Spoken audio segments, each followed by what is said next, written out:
Hey guys, it's Devin Dury here with The Inner Gamer, and I am standing with Johnnemann Nordhagen from Dimbold Games with his new title, Where the Water Tastes Like Wine. Johnnemann, how are you today, man? Not too bad at all, thanks. Well, I gotta say, thank you first off for letting me play the game, because that was an incredible experience. Why don't you tell us a little bit about the game? Sure, so it's a narrative game.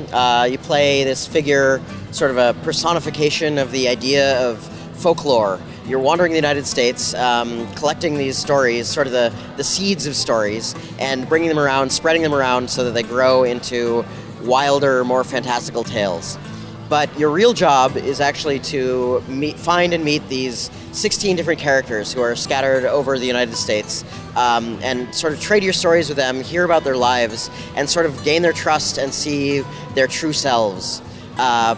Each of the 16 characters was written by a different person, actually. We had 16 different writers. Each one wrote a different character. So we have some amazing folks like Gita Jackson, Cara Ellison, Lee Alexander, Emily Short, like some just amazing games writers who have written characters for us.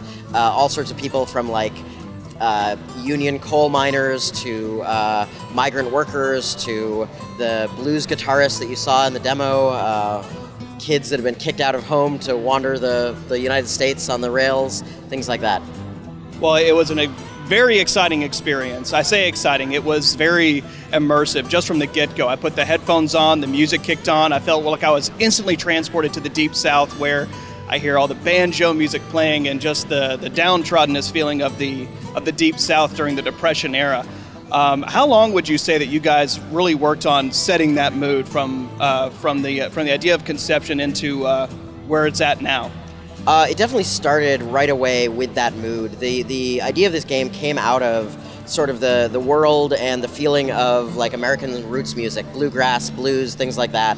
And like that sort of world is very much in those songs. You know, you have things where there's people who are just down on their luck, you know, wandering lonely through this country, having terrible things happen to them, and really weird stuff too. You know, they're meeting the devil, they're, you know, having ghosts haunt them, they're, you know, all this stuff is happening in those songs. And I really wanted to capture the feeling of that and bring it into a game. You know, let me just kind of talk about you for a bit, because, I mean, Johnnemann, you have a huge background behind you. You had your time over at 2K Marin, you had your time at Fulbright working on Gone Home. You've got an extensive background. Was this something a new direction that you wanted to take? Or how long has this game been like seated in your mind? The game itself, you know, so I've wanted to do my own game for basically the entire time I've been in games, which I think is something like 15 years now or something like that, right? So like that's sort of the dream is to you know make your own thing, you know. And I finally had the chance to do that after Gone Home. And at that point, I was like, okay, this might be my only chance to make a video game. What would I most want to make a video game about? If I only get one shot, what is it going to be about? And I'm really into traveling. I love this kind of music, and I was thinking about it, and this is what I wanted to do, is this sort of thing.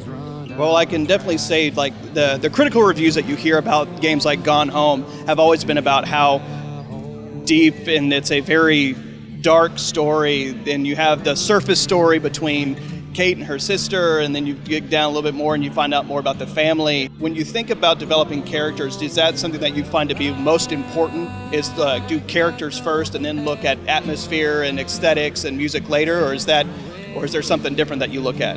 I mean, I think that in this case, kind of the atmosphere definitely came first, and that informed the characters, you know, like if you meet a sharecropper and a blues guitarist and things like that, like those are characters from this kind of world, from this Depression era, from, you know, this part of the country and all that sort of stuff. So in this case, that came first. But I think that when you're developing stories, you need to start with an idea of who your characters are and sort of grow from there. So that's what we did.